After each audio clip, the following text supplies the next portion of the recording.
Assalamualaikum warahmatullahi wabarakatuh. Alhamdulillah wassalatu ala Rasulillah wa ala alihi wa ashabihi wa man sara wa wala. Allahumma asbahna wa asbahna alhamdulillah walhamdulillah la syarika lah la ilaha illa huwal musyrik. Wa inna lillahi wa inna ilaihi raji'un. Sallallahu alaihi wasallam nabiyyan wa rasul. Alhamdulillah, kita syukur banyak-banyak kepada Allah kerana pada pagi ini kita lagi sekali datang bersama-sama dalam majlis taklim, majlis ilmu yang insya-Allah tujuannya tidak lain kecuali untuk meringankan kita dengan perkara-perkara yang melibatkan kehidupan kita. Pertamanya kehidupan dunia kita, dan keduanya kehidupan akhirawi kita, kehidupan dunia dan kehidupan di akhirat. Dengan adanya majlis-majlis ini, kita dapat sentiasa memperingatkan apa yang boleh membantu kita dalam meluruskan kepahaman, meningkatkan penghayatan dan membetulkan mana yang kalau ada di sana sini kesilapan.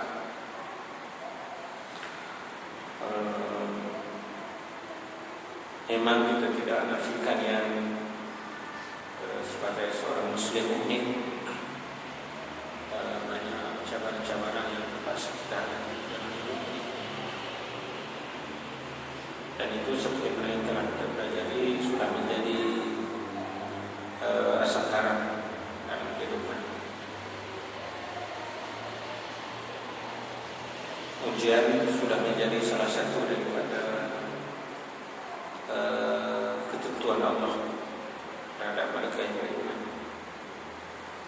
Apalagi di awal surah Al-Ankabut, Allah Ta'ala mengingatkan kita, ahsiban nas an yaqulu amanna wa hum la yuftanun.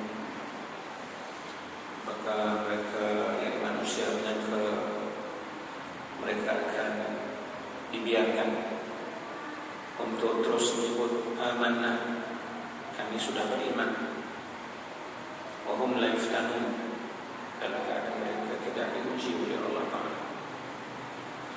Walaqad fatanna alladziina min qablihim, telah banyak diuji mereka-mereka yang sebelum kita. Umat terdahulu banyak ujian-ujiannya. Daripada ujian itu tadilah akan diketahui siapa yang sebenar-benarnya beriman dan benar dalam akun iman mereka, ataupun siapa yang dusta di dalam pengakuan iman mereka itu. Dan kita juga setelah pelajari sebelum ini, ujian itu datang daripada berbagai sumber dalam kehidupan kita. Ada sumber dalam dan ada sumber luar. Dr. Fathiyah Khan, seorang penulis yang agak rajin dan prolific, dalam sebuah tulisannya yang bernama Bahtera Penyelamat, Qawaidun Najat, ada mengutip suatu hadis yang ditulis oleh seorang ulama. Katanya Nabi SAW pernah bersabda, yang mukmin ini berhadapan dengan khamsu sajari, ada 5 kesukaran, 5 kesempitan, 5 cabaran. 5 ini mau tak mau kita kena hadapi dalam kehidupan kita. Yang pertamanya, kata baginda SAW, ialah mereka yang mengaku muslim yang dengki dengan orang yang beriman. Mukminun yahsud, mukmin yang sentiasa dengki dengan mereka yang beriman. Dan ini penyakit yang agak lama menghinggapi ataupun dihidapi oleh umat manusia. Yang keduanya, mereka yang munafik, yang zahirnya melihatkan iman tapi batinnya tidak, yang memang benci kepada mereka yang beriman.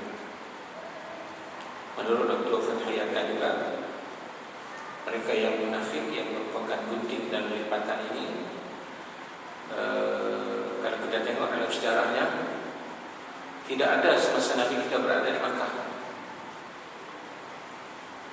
Di Makkah ada dua aja, yang beriman dan yang tak beriman. Yang beriman yang dipimpin oleh Nabi SAW, yang tak beriman yang lawan Nabi. Tapi bila Nabi kita SAW berhijrah ke Madinah, muncul satu kumpulan baru yang belum punya kekuatan untuk berhadapan dengan Nabi secara terang-terang. Jadi mereka merancang daripada dalam, mengaku sebagai seorang beriman, tetapi sebenarnya mereka tidak beriman.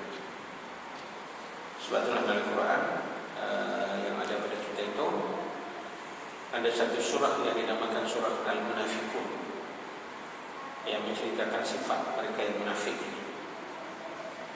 Antara lain Allah Ta'ala mulakan, Iza ja'akal munafiqun, bila datang kepada kamu mereka yang munafik, mereka mengaku, nasyhadu, mereka bersaksi yang kamu adalah Rasulullah. Datang jumpa Nabi, mengaku yang Nabi adalah Rasul, tapi sebenarnya tidak. Dan mereka inilah yang menjadi gunting dalam lipatan dalam kehidupan masyarakat Islam sejak zaman Nabi berada di Madinah sehingga hari kiamat. Dua. Yang ketiganya, apa disebut juga antara macam cabaran yang terpaksa kita hadapi adalah wakafirun, mereka-mereka yang kufur, dan mereka yang tidak beriman. Yuqatilahu, yang berusaha sentiasa untuk memerangi umat Islam. Perang dalam rangka untuk memusnahkan umat Islam, untuk membunuh umat Islam. Jadi kalau orang kafir bertindak semacam itu, kita pun tak heran, sebab mereka tak beriman. Cuma yang hebatnya orang Islam yang bunuh orang Islam itu lagi jelek. Wa kafirun yuqatilah, mereka yang kufur, yang bersedia sepanjang masa untuk memerangi mereka yang beriman. Dan ini juga berlaku di mana-mana. Yang ketiga, yang keempatnya Nabi kata wasyaitanun yudillah, mereka-mereka yang syaitan yang berusaha daripada masa ke semasa untuk menyesatkan umat Islam. Kejadian itu, ya.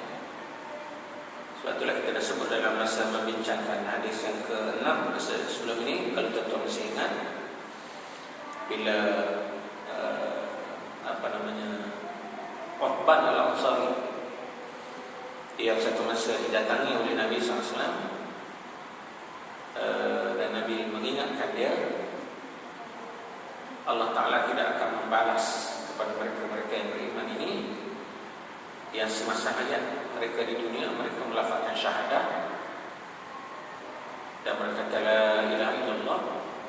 Orang semacam ini tidak akan dibalas oleh Allah kecuali bila di akhirat nanti mereka diharapkan daripada dimasukkan ke dalam neraka. Dan itu kelebihan orang beriman, ya. Saya rasa tuan dan perempuan masih ingat semasa kita mentafsirkan hadis itu, bila para ulama sekurang-kurangnya ada 4 pandangan dalam menjelaskan maksud hadis itu. Yang pertama, kalau tuan-tuan masih ingat, dan saya yakin tuan-tuan masih ingat, yang mereka yang mengucap 2 kalimah syahadah,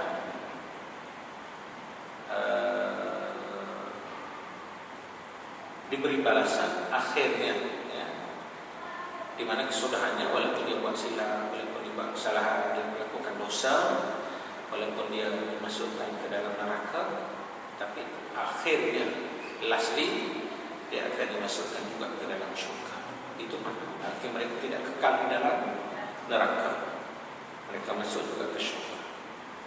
Satu pandangan. Yang keduanya, pandangan itu pandangan dalam menjelaskan hadis itu bermaksud mana-mana mereka yang mengucap menyatakan la ilaha illallah, walaupun mereka buat silap, walaupun mereka melakukan dosa di sana sini, tapi sebelum mereka kembali kepada Allah, sebelum mereka mati, mereka sempat bertaubat kepada Allah. Jadi orang yang bertaubat dianggap dosa itu sudah tidak ada. Jadi orang ini atau orang sebegini akan langsung terus dimasukkan oleh Allah Ta'ala ke syurga. Dan kalau kita masih ingat semasa menyebut isu inilah penulis kita telah menyebut syarat-syarat taubat dan seumpamanya. Jadi artinya syaitan bila kita bincang isu taubat ini, di antara perkara yang paling dia tidak suka ialah bertaubatnya insan yang terlanjur itu. Orang yang buat silap, orang yang buat salah dalam kehidupannya, tiba-tiba dia nak taubat. Yang ini syaitan sangat tidak suka, dan dia melakukan berbagai-bagai usaha untuk membolehkan orang itu kekal dalam kesalahannya. Macam-macam gaya yang digunakan yang kita telah pelajari pada hadis yang ke-6 dulu, antaranya ialah at-tazyin, ya, ataupun at-taswif. Kita tersebut dulu. Syaitan sentiasa menggelak seperti rupa supaya kesalahan yang dilakukan macam tidak salah, ya. Dicantikkan kepadanya kesalahan-kesalahan yang dibuat dan dosa-dosa yang dilakukan itu. Yang keduanya disebut juga, kita sebut dulu, kita belajar bila mereka syaitan ini menggunakan kaedah at-taswif, yakni menangguh-nangguhkan, ya. Macam-macam gayanya.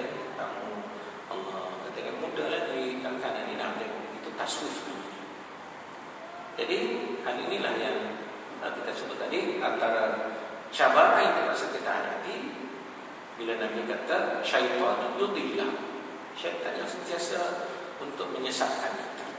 Dan yang keempat, yang kelimanya, terakhir ialah wa nafsu tunazi'ah, nafsu yang sentiasa bertarung dengan kita, ya. Dan kita telah sebut juga semasa mempelajari hadis yang ke-6 dulu, laluan yang digunakan oleh syaitan untuk memerangkap kita ialah nafsu itu sendiri, ya. Dan dalam satu hadis riwayat bersumberkan daripada Abdullah bin Umar, Nabi telah menyebut mengenai 3 perkara yang boleh memusnahkan kita. Salasun muhlikat. Ada 3 perkara yang boleh memusnahkan kita. Dan saya sebut sebelum ini.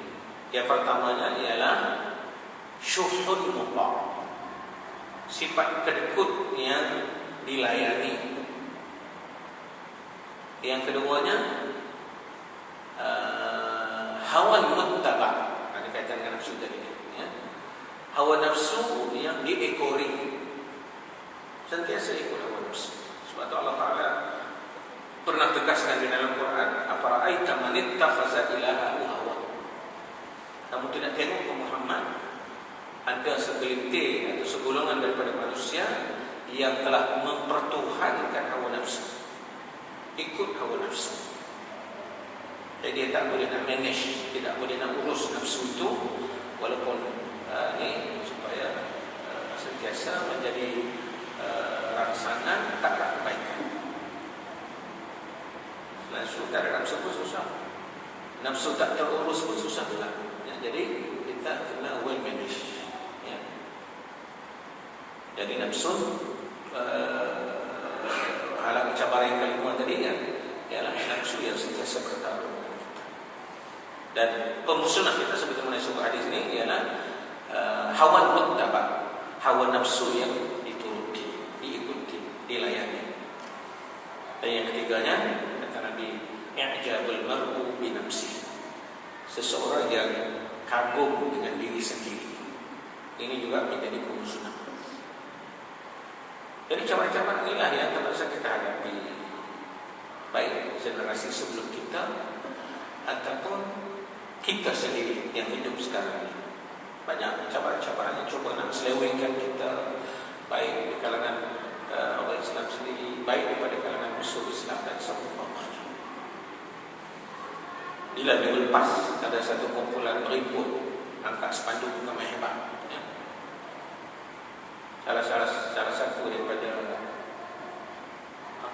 tulisan yang diangkat itu dia pegang dengan tangan macam ni. Dia kata apa? We are all Allah's children. We are all Allah's children. Saya tengok macam mana orang Islam boleh pegang tulis slogan dia macam tu. Dalam Quran kata saya dalam surah Al-A'raf, Allah Ta'ala menyebut yang Nasrani, Yahudi dan Nasrani berkata, nahnu abna'ullah wa ahibba'uh. Berkata orang Yahudi, berkata orang Nasrani, mereka adalah anak-anak Allah dan kalangan yang dicintai, dikasihi oleh Allah Ta'ala. Itu Yahudi Nasrani dulu sebut begitu. Sampai zaman kita ni ada orang Islam pula tulis, we are all Allah's children. Saya kata apa beza? Ini bukan pelanduk serupa, ini memang pelanduk serupa. Macam mana seorang Muslim yang mengaku dia sebagai seorang Muslim boleh menulis begitu dan mengaku begitu? Ini juga satu masalah cabaran yang sangat besar. Apalagi ada yang kata sembahyang orang Islam hari ini tak betul. Itu lagi parah. Hadis itu 60% yang bohong. Jadi bagaimana kita nak menghadapi benda yang begitu kalau kita sendiri pun tak kuat? Badan kita ni kalau antibody tak kuat, mudah kena penyakit. Bila kita batuk, kita demam ke, pergi jumpa doktor, di samping dia bagi ubat-ubat biasa, dia bagi juga ini ubat antibiotik. Dia kata, abang, pakcik, akak, adik, ubat ni kena makan bagi habis. Kenapa? Antibiotik untuk menguatkan antibody. Sekarang ni umat Islam kurang antibody. Betul, macam-macam masuk tu. Penyakitnya Masya Allah ya. Jadi kita pun kena beringat juga. Jadi mudah-mudahan bila kita beringat, badan kita berkuat, penyakit banyak pun datang, tapi kita dapat kawal diri kita kerana antibody kita kuat. Ini tradisi Islam ni, antibody ni ilmu je lah. Ilmu itu yang boleh jaga kita, yang boleh kawal diri kita. Dan ilmu juga, seperti yang saya sebut sebelum ni pun, ialah ilmu yang betul. Kalau ilmu tak betul, dia apa juga ya? Mengaku dia berilmu, tapi ilmunya tak betul. Ini juga akan menyebabkan kita rosak. Sebab tradisi ilmu ini nak kena semarakkan dan pelajari. Ilmu yang betul, saya sudah sebut di mana-mana pun, ialah ilmu yang sumbernya betul. Dalam tradisi Islam ini, ilmu yang betul ialah ilmu yang bersumber kepada sumber yang betul. Dan dalam Islam tidak ada yang lebih betul selain daripada kitab Allah Al-Quran Karim dan juga hadis Nabi SAW. Sebab dia katakan, "Fa'inna asdaqal hadis kitab Allah." Kitab yang paling benar ialah kitab Allah Al-Quran Karim. Wa khairul hadi, dan sebaik-baik petunjuk ialah hadi Rasulullah, petunjuk yang dibawa oleh Nabi SAW. bagi kita Nabi itu ialah segala-galanya. Walaupun ada orang yang macam mana dia kata orang Islam sudah mendewakan Muhammad, telah mendewakan Rasulullah, ini pun anda tak kenal itu di mana-mana, ya. Tuan, ini mukadimah, ya. Mukadimah saya tadi lah, ya. Jadi kita sudah sampai ke hadis yang ke-15 bagi siapa-siapa yang bawa kitab, ya. Makin akhirnya ramai yang tak bawa kitab, ya. Hadis yang ke-15 ini tajuk,nya ialah uzlah. Apa dia itu uzlah? Ini bincangnya panjang di kalangan ulama-ulama sebelum ini, ya. Tajuk dia uzlah. Saya sengaja tak nak sebut dulu, kekalkan dulu uzlah dulu. Apa kita bincang, ya. Dan penulis kita meriwayatkan sebuah hadis bersumberkan daripada Abi Sa'id Al-Khudri radhiyallahu anhu. Qala jaa Arabiyyun ila an-nabi sallallahu alaihi wasallam faqala ya Rasulullah. Telah datang kepada Nabi sallallahu alaihi wasallam Arabi, orang kampung Arab, ya. Kita sebut sebagai Badui, ya. Badui orang kampung, ya. Seorang Badui datang kepada Nabi, dan lalu dia datang tu bertanya, bertanyalah, ya. Dia kata apa? Ya Rasulullah, ayyun nasi khairun? Siapakah manusia yang baik? Manusia macam mana yang manusia yang baik, ya? Qala, lalu Nabi bersabda, rajulun jahada bi nafsihi wa malihi. Seorang lelaki, dalam tradisi Islam ini bila seorang lelaki dengan sendirinya termasuk perempuan, ya. Jadi orang perempuan yang kecil hati lah, sudah termasuk secara include. Kalau sebut lelaki dan perempuan kan panjang ceritanya. Dia sebut lelaki artinya termasuk juga perempuan. Macam sebut suami, otomatik dia sebut termasuk isteri juga. Itu kaedah dia, ya. Jadi kata Nabi, lelaki yang ini termasuk juga perempuan, jahada bi nafsihi, yang telah berjihad pada jalan Allah, bi nafsihi dengan dirinya, dengan tubuh badannya, wa malihi, dan harta bendanya.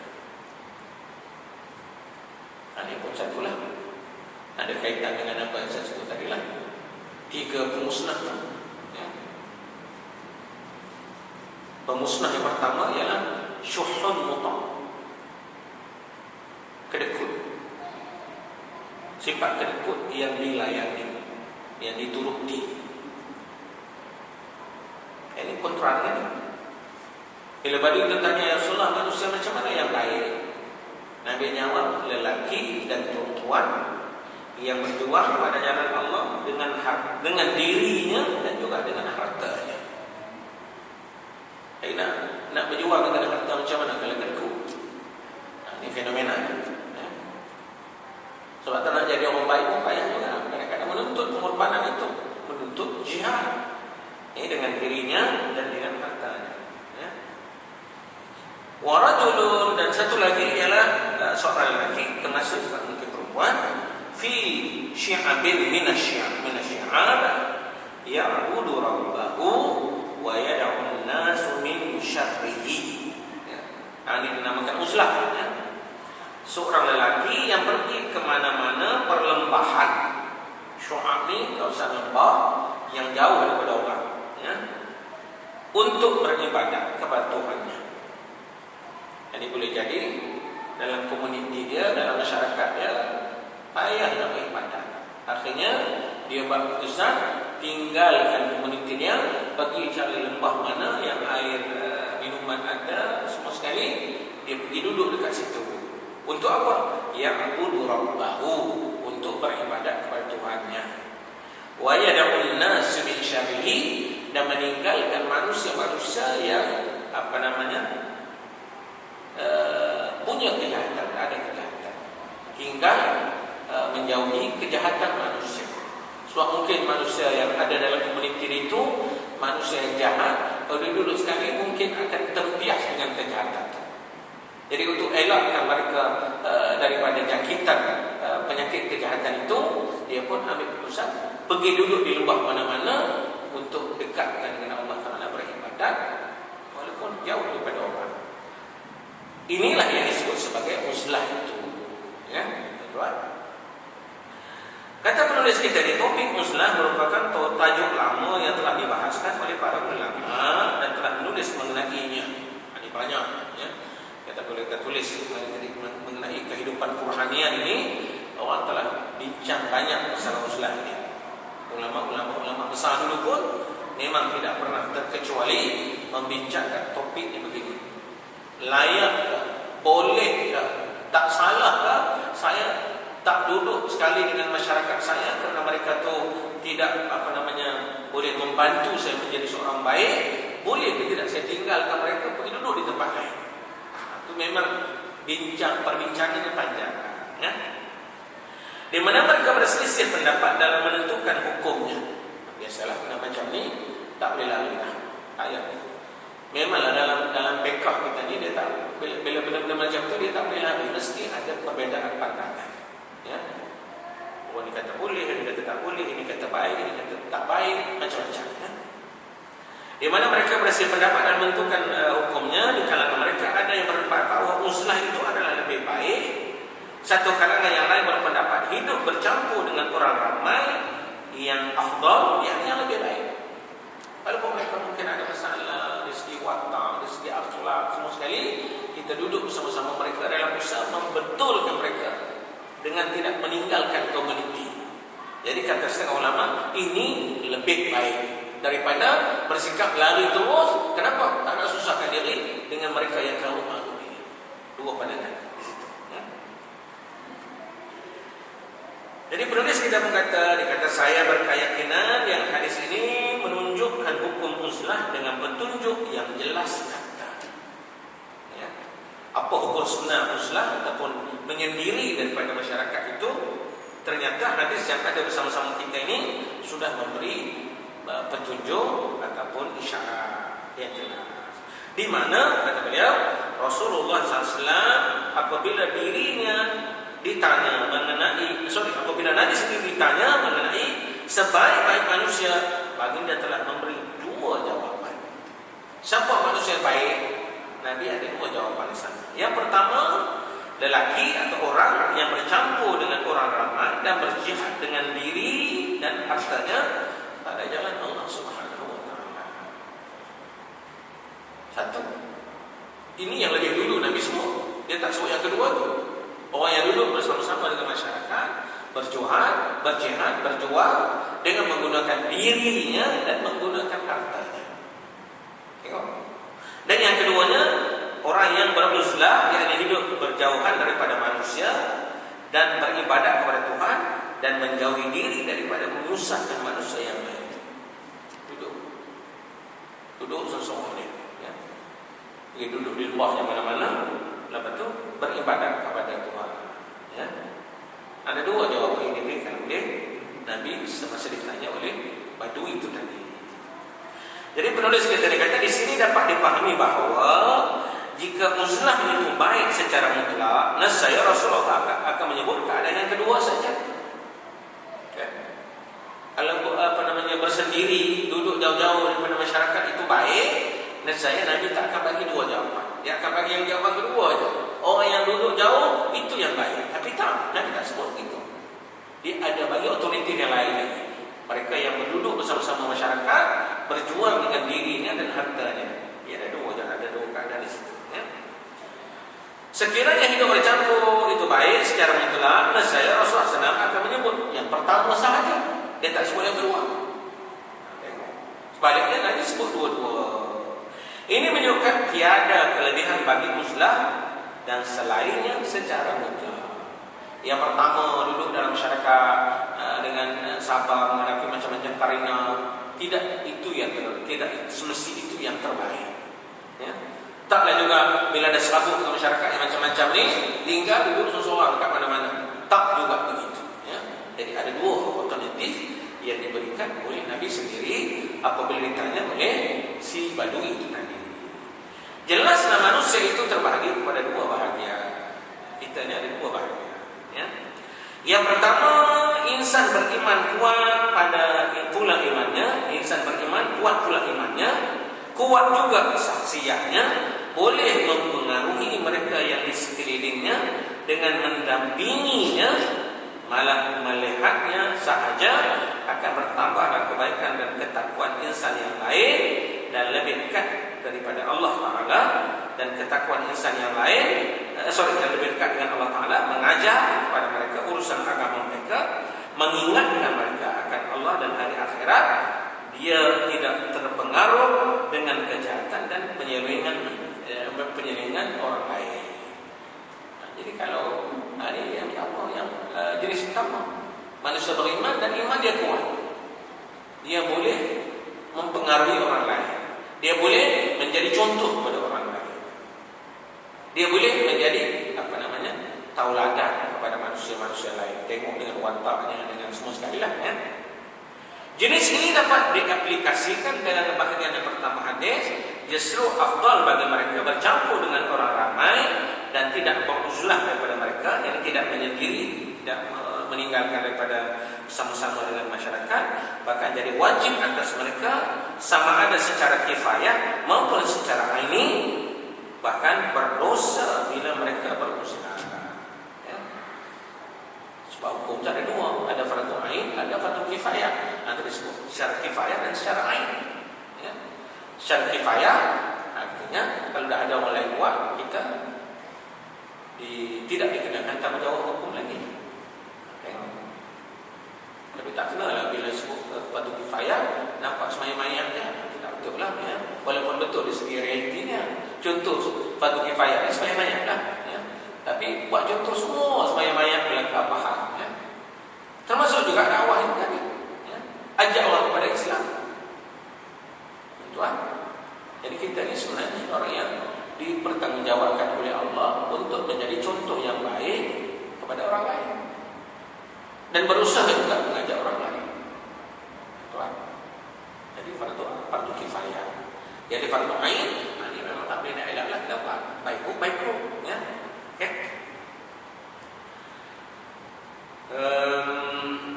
Itu yang pertama ya. Jadi kalau mereka yang ada keupayaan yang boleh jadi contoh, iman yang kuat, tiba-tiba lari daripada masyarakat, itu dah tak betul ya. Bahkan berdosa kerana mereka telah mengabaikan tanggungjawab mengajak orang lain itu ya. Yang kedua yang kita buat, insan yang lemah iman dan lemah juga saksiahnya. Personality lemah, iman dah lemah, personality pula lemah. Orang nak ambil contoh yang baik dengan dia pun memang tak ada ya? Tidak mampu untuk mempengaruhi mereka yang di sekelilingnya. Jika bercampur dengan mereka, akan terpengaruh dengan kejahatan mereka dan menjadi semakin lemah dan terjebak dengan dosa, atau orang lain akan disakiti melalui lidah dan anggotanya. Jika bercampur dengan orang ramai, akan menyakiti mereka dan akan menjerumuskan ke dalam berbagai-bagai dosa lagi. Ini orang yang lemah. Dia sendiri malu, nak ajak orang pun tak mampu. Silat-silat masuk dalam masyarakat, orang lain pula bosan mana dia. Itu dua jenis. Ini sesuai dengan bahagian kedua hadis. Dengan itu afdal bagi mereka beruzlah, bahkan mungkin wajib bagi mereka. Namun begitu uzlah dalam keadaan ini tidak dikira berlandaskan syariat kecuali dengan beberapa syarat. Boleh ke duduk jadi ketua sumbang di mana-mana, duduk seorang tak gaul dengan orang dia, boleh ke? Ya. Tak bolehlah Ustaz kata dia, bila saya duduk dengan orang lain, mungkin dia orang susah pada saya, atau saya menyusahkan dia. Jadi biarlah duduk seorang jadi monyet kat mana-mana, boleh ke? Jadi penulis berkata, uzlah dalam bentuk ini tidak boleh kecuali ya, ini tuntutan yang ada syarat ya, dengan bersyarat. Apa dia? Yang pertamanya, uzlah hendaklah sebagai perwatakan pendidikan. Insan yang terpengaruh dengan kejahatan insan yang lain adalah lemah lagi sakit, perlukan kepada perawatan ya. Uzlah adalah sebagai perawatan pendidikan. Ini macam ialah nak ubahkan diri, ya. Manusia lemah yang sakit perlu kepada rawatan. Uzlah adalah di antara cara perawatan, bukan yang menjadi tujuan dengan sendiri. Ini kaedah kita nak latih diri kita, nak ubah diri kita. Yang kadang-kadang duduk dalam masyarakat kita sendiri pun tak boleh nak ajak orang kepada kebaikan. Bukan saja mungkin tak boleh nak bawa kebaikan, mungkin manusia akan jadi rosak kerana kita. Jadi bagaimana nak rawat? Pergilah duduk dia jauh, latih diri dia dengan ibadat kepada Allah supaya iman dia jadi kuat. Lepas tu dia akan makin dekat dengan Allah Ta'ala. Perawatan untuk tempoh ini adalah untuk lebih mengenai Allah Ta'ala dan perundangannya, mengenai halal dan haram. Sekiranya kelemahan disebabkan kejahilan, jadi tak apalah saya tak mampu, saya kena belajar dulu. Dia belajar, ya. Pergi ke mana, duduk di mana, belajar, mendalami dengan penuh ni semua sekali, supaya dia dapat tahu realiti dan hukum hakam yang sebenar. Tahu bagaimana dia punya perundangan Islam dan hukumnya, syariatnya apa semua sekali, ya. Dan tahu juga bab halal dan haram itu tadi, ya. Satu, kalau fakturnya dia jahil, ya, tuan. Dan memang ramai jahil pun, ya. Jika kelemahannya disebabkan oleh cintakan dunia, dirawat dengan menjauhkan diri daripadanya dan diperingatkan dengan akhirat. Sekiranya kelemahan disebabkan persekitaran yang buruk, hendaklah dijauhi darinya sehingga sembuh, kemudian kembali semula dengan penuh kekuatan dan dapat mempengaruhi sikapnya menjadi positif, bukannya negatif. Jadi tidak kekal, dia hanya sementara dirinya lemah, dan untuk membentuk kekuatan diri, untuk bentuk jati diri, saksiah itu tadi, ya. Tapi lihatlah kena aspek apa. Kalau aspek jahil, kena berilmu, keluar sendiri dengan tak bergaul dengan orang lain kerana nak menggali ilmu, keluar je lah.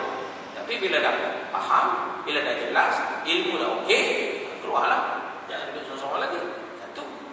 Yang keduanya, kalaulah kelemahan itu berpunca daripada yang disebut tadi itu, berpunca daripada sikap cintakan dunia, kan? Tamak sangat dengan dunia, akhirnya dia tinggalkan dulu untuk melatih dirinya supaya lebih mencintai akhirat.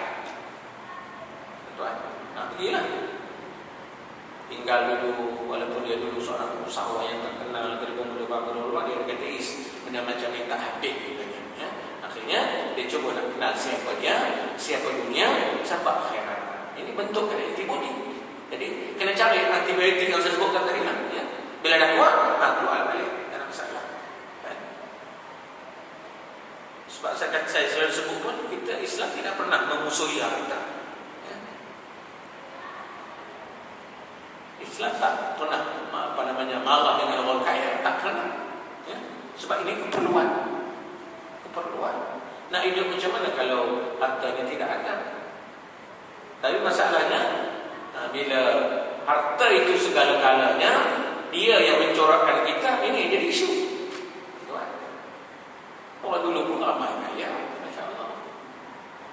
Ada penulis pakar ekonomi semasa menyebut, bila mengulas mengenai siapa?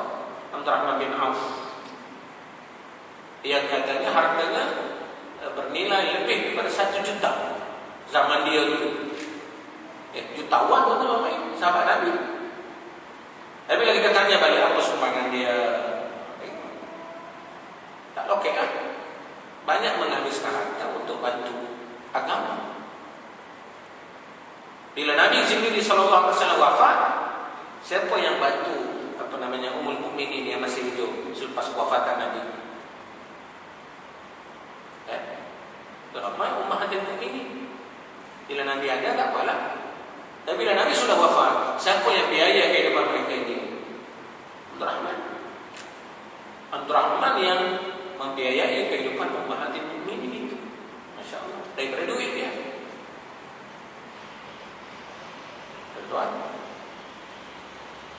bukan daripada JPA ke Jabatan Bencin ke, tak ada. Abdurrahman daripada duit personal dia.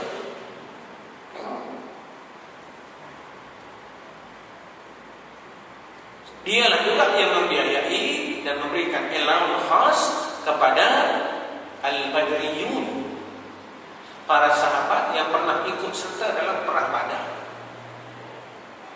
yang jumlahnya 300 orang lebih. Ya. Jadi campur habis, tolak yang dah tak ada, yang sudah meninggal, yang masih hidup semasa hayatnya Abdul Rahman yang biayai kehidupan mereka ini daripada akaun pribadi dia, bukan daripada duit perbendaharaan yang letak di di unit encik, duit dia. Jadi tak ada salah, kaya je lah. Yang jadi masalahnya bila kaya dah, Masya Allah, itulah dia. Perlu, Masya Allah, ya. Bila masjid tuan-tuan ini saya dimaklumkan oleh Rasul nak buat Islamic Center, harganya berapa? 30 juta.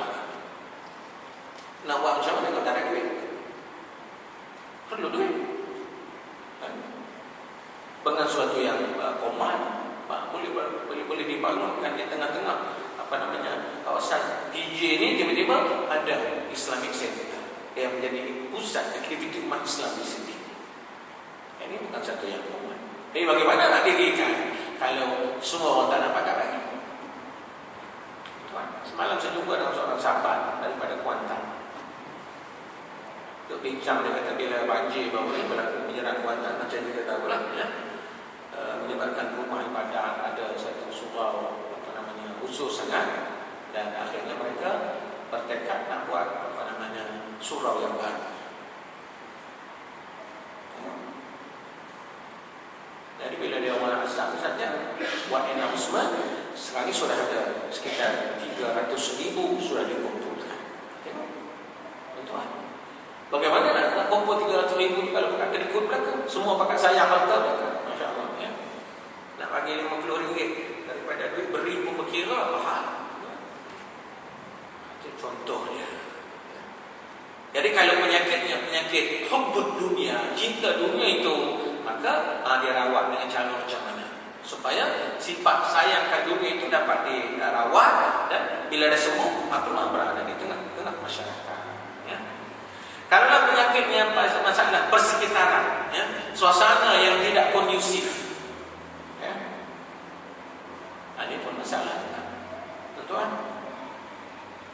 Satu cabaran bagi kita untuk membentuk satu situasi yang baik, yang merangsang kita untuk menjadi seorang hamba Allah yang baik. Ini juga memerlukan kepada rawatan, ya. Seseorang tidak akan tahu betapa buruk persekitarannya kecuali bila dia keluar darinya dan melihat yang lain.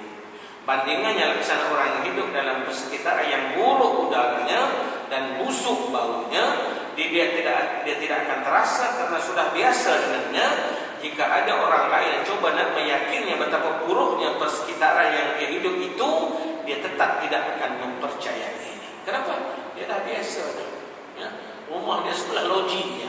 Dia kata tak akan siapa. Tengok, nak cakap apa?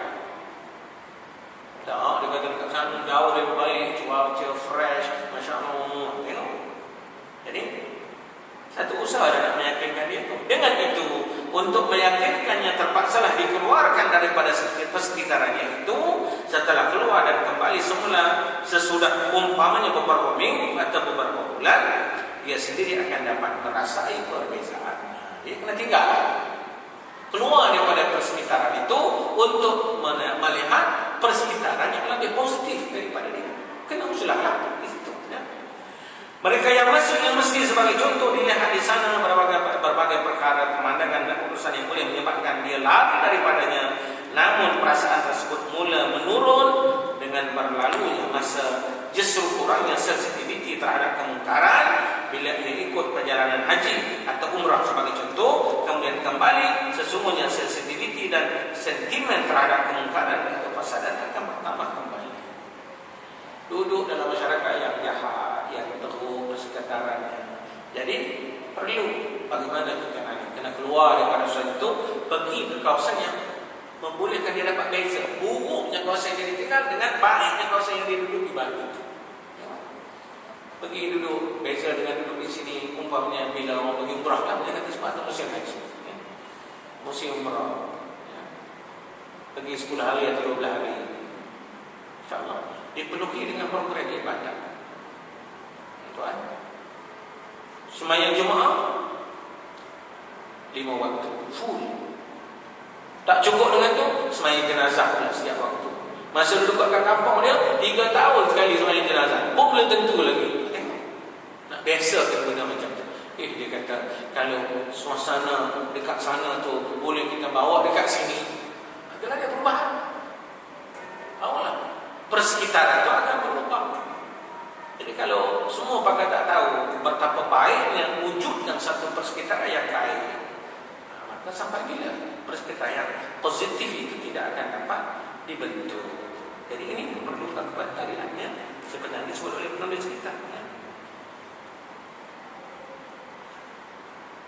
Ya. Kemudiannya kalau kita sambung lagi sikit, dikatakan lagi syarat yang kedua, uzlah adalah untuk sementara, ya, bukan terus menerus. Islam tidak mengenali uzlah yang berterusan, baik di zaman Nabi maupun di zaman sahabat ridwanullah alaihim ajma'in. Malah uzlah itu muncul dalam bentuk yang terpencil selepas daripada zaman kegemilangan Islam. Transit tak ada, tinggal, tak ada duduk dalam masyarakat, tinggal terus, aku duduk beribadat, duduk di lembah mana-mana, Masya Allah, tuan. Itu tidak ada. Tidak ada dalam tradisi Islam yang terus-menerus. Untuk bentuk, untuk rawat, bagi tempoh sementara, itu yes, betul, ya. Nabi SAW beruzlah sebelum perutusannya. Telah ulang alik daripada rumah dia ke Gua Hira. Kenapa? Nak menjauhkan diri daripada masyarakat Madinah, masyarakat Makkah yang sudah rosak, yang bobrok pada masa itu. Pergi duduk seseorang, mendekatkan diri beruzlah, sekali duduk satu tempoh, bila bekalan habis, dia balik semula, isteri dia Khadijah siapkan balik, pergi pula semula, dan masa itulah akhirnya Nabi pun dapat wahyu. Bila dapat wahyu, tak ada dari Gua Hira lagi, terus keluar, berada di tengah-tengah masyarakat untuk membetulkan suasana yang tidak betul itu. Akan tetapi setelah perutusannya baginda tidak melakukan lagi, bahkan turun kepadanya ayat, ya ayyuhal muddathir qum fa'anzir, ya, wahai orang yang sedang berselimut, bangunlah dan beri peringatan, ya. Jadi artinya zaman dulu dalam selimut sudah habis, keluar, tinggalkan selimut, duduk di tengah-tengah masyarakat, beri peringatan kepada mereka. Baginda SAW tidak mengenali uzlah maupun rehat selepas itu. Bila bermula? Bila bermula ni kerja Nabi ni? Tuan-tuan tahu, Nabi kita umur terima wahyu umur masa itu 40 tahun, ya. 40 tahun baru bermula satu perjuangan. Masya Allah. Boleh jadi betul itu life making and 40 dekat situ, ya. Berapa lama dekat Makkah? 13 tahun. Keluar siang malam, ajak macam-macam cabaran terpaksa Nabi. 13 tahun lepas tu baru berhijrah ke Madinah. Umur berapa? Sudah meningkat 53 tahun. Tuan. Bila berlaku perang Badar? Tahun pertama di Madinah. Mula berhadapan cabaran bersenjata, masuk ke medan perang bila Nabi kita berusia 53 tahun. Itu tak kena ya. Saya tak boleh dah. Kerja saya semua ni tak adalah daripada rumah ke masjid ke rumah. Kenapa? Dah pencet. Umur berapa? Dah 50. Nabi mula berperang 53 tahun. Tuan-tuan lain. Kan beza tu. Two different. Itu peperangan yang pertama. Lepas tu setiap tahun berperang. Ada jarak dekat, ada jarak jauh. Uhudnya dengan Badarnya dengan Uhudnya dengan Khandaqnya dengan puluhan peperangan. Dalam usia yang semakin meningkat, bermula daripada 53 tahun, 54, 55, 56, 60 masih berhadapan dengan musuh. Kita saya tidak ada, kata dia, kerja saya selayang ya soalnya. Bukan besok dengan Nabi. Kan? Tak kenal.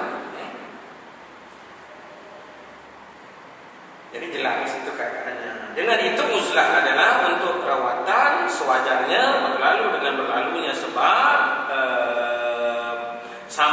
samalah keadaannya dengan seorang yang dimasukkan ke tempat karantin kerana dijangkiti oleh penyakit. Apabila dia sembuh daripada penyakitnya, dia kembali kepada kehidupan biasanya. Ya, masa karantinlah. Bila ada sel elok, terus berada di tengah-tengah masyarakat. Jadi tak bolehlah saya ini karantin sepanjang hayat Allah. Ini apa kerja kamu? Sedangkan kita kena ajar orang kepada yang tadi. Ya? Okay. Syarat yang ketiga, Nabi kata apa? Uzlah adalah khusus, bukan umum. Ia beruzlah karena kejahatan terdapat dalam masyarakatnya dan daripada mereka yang jahat, karena apabila dia bercampur dengan mereka akan menyeleweng dan terpengaruh dengan mereka. Akan tetapi tidak wajar ia beruzlah ataupun menjauhkan diri daripada kebaikan dan orang-orang yang baik-baik, karena mereka inilah yang akan memimpinnya menjadi penting baginya dalam melawan penyelewengan masyarakat, mengajarnya apabila dia jahil, mengingatkan mereka apabila dia lupa, dan membantu mereka di dalam ketaatan kepada Allah bila mereka ingat. Jadi kita ini itulah peranannya sebagai seorang mukmin, ya. Kalau dia tak baik, menjadi rawatan supaya antibodi kita kuat. Saya sebut tadi, bila antibodi tidak kuat, kena lawan penyakit yang ada tu, ya. Penyakit yang macam-macam, penyakit tak faham, penyakit jahil, makin jauh, cintakan dunia, macam-macam. Ini penyakit. Jadi kita pakai ubat lah, ya. Sehingga segala penyakit itu dapat dirawati, ya. Dan berada di tengah-tengah masyarakat, melawan penyelewengan tadi. Satu, lawan penyelewengan. Lalu dah menyeleweng. Yang kedua, mengajar mereka apabila mereka jahil. Tuan, yang ini satu penyakit. Penyakit jahil ini di mana-mana pun ada, tak mengira latar belakang masyarakat. Jadi kerjanya banyak lagi lah supaya mereka faham. Baik anak, baik orang tua, baik belia, baik remaja, macam-macam. Ini memerlukan kepada ilmu yang betul dan juga kepahaman yang tepat. Kalau tidak, Masya Allah, besar. Ya? Jadi disebut di sana sebagai mengajar mereka apabila dia jahil. Seterusnya, mengingatkan mereka apabila dia lupa. Sebab itu Nabi menyebut sebaik-baik kawan itu ialah kawan yang mengingatkan bila kita lupa dan membantu kita untuk melakukan kebaikan semasa kita ingat. Sama juga dengan pasangan hidup. Kita sebagai isteri, kita sebagai suami. Sebaik-baik suami, suami yang mengingatkan isteri. Kan? Sebaik-baik isteri, isteri yang berperanan sebagai pembantu yang mengingatkan suami. Kita ada apa? Bangun pagi, Allah makan dah tu, janganlah ya. Makan pagi, macam-macam lah menunya, Masya Allah. Tuan. Tapi yang lain tak ada. Yalah, suami pun kadang-kadang semacam juga, isteri pun lebih kurang aja. Jadi kalau masing-masing ingatkan baik. Ya. Bangun pagi-pagi dah pukul 8.30 atau pukul 9, ya. Dah sama yang Tuhan dah. Kan bagus tu. Nah itulah, pagi itu dah pergi jogging, dah rehat, dah riadah macam-macam. Betul itu. Tapi kalau badannya sehat, berminyak, tapi kerohaniannya macam mana? Ini tak baik kan? Tadi pagi tadi sampai saya ke sini, Ustazah siapa saya mana? Ustazah Nur Hafizah dalam rancangannya di Radio IQ. Dia baca satu surah yang ditulis oleh seorang anak dia yang akan masuk tingkatan 1. Saya pernah tanya sekolah mana, tapi akak ni sebelum dia keluar, dia tulis satu surat kepada adik dia yang baru dia dalam darjah 4 ke berapa. Bola benda tadi, benda-benda yang Masya Allah ya, macam orang tua. Ingatkan balik, jangan lupa baca Quran. Jadi ada yang baik untuk kedua ibu dan mama, untuk umi dan abah. Masya Allah, jangan lupa baca Quran. Jangan lupa jadi pembimbing kepada adik-adik yang baik, ketuai adik-adik yang baik untuk baca suratul mulk. Tengok, ini anak baru tingkatan 1, boleh ingatkan adik-adik dia. Jadi kita yang dah tua ni macam mana? Siapa nak ingatkan? Kalau semuanya pakai lupa belaka. Jadi sekurang-kurangnya pasangan hidup tadi lah, saya sebagai suami, perempuan sebagai isteri, saling melengkapi antara satu sama lain ya. Mainlah duha, kalau pada Quran ya, paling-paling 2 rakaat. Kalau rajin sangat, lajak sampai 8 pun tak apa ya. Yang masalahnya lajak sampai tak langsung, itu masalah ya. Jadi semua nak ingatkan balik. Jadi kena sama-sama kita lah tu ya. Jadi inilah tujuannya. Uzlah tu bukan berbentuk, dia kata tadi, umum, tapi hanya khusus. Bandingannya sama dengan keadaan orang yang sakit beruzlah daripada orang ramai, tetapi tidak beruzlah daripada para doktor yang merawatnya. Macam setengah-setengah penyakit yang tak boleh duduk dengan orang lain, takut dibimbangi penyakitnya merebak pada orang lain, dia duduk di situ. Awak dah pernah karantin kat sini, tapi doktor tahu, doktor datang rawat dia juga sehinggalah dia sembuh kan? Jadi kita kalau ada penyakit macam tu, boleh tak apalah, untuk satu telefon ni saya nak kuatkan antibody saya, biar antibody saya kuat dan imun dengan penyakit, masa saya akan keluar menjadi penggerak kepada masyarakat. Itu yang baik. Inilah prinsip uzlah yang disebut oleh agama sebagaimana yang diterangkan dalam hadis yang ke-15 ini. Jadi mudah-mudahan syakatul dulu untuk pagi ini, mudah-mudahan saya peringatkan kepada diri saya, mudah-mudahan kita menjadi organ ataupun anggota yang penting di dalam masyarakat kita yang melaksanakan tugas-tugas yang telah kita sebutkan tadi. Mudah-mudahan sesuatu yang baik, persekitar yang baik, suasana yang baik, baik daripada berlaku dalam mereka individu kita, kemudian dilebarkan dan kembangkan kepada ruang keluarga kita, keluarga kecil, apalagi kalau keluarga besar. Jadi mudah-mudahan Allah Ta'ala akan bagi kekuatan ya. Jadi itulah ya yang boleh kita sebut mengenai isu ini ya, yang mana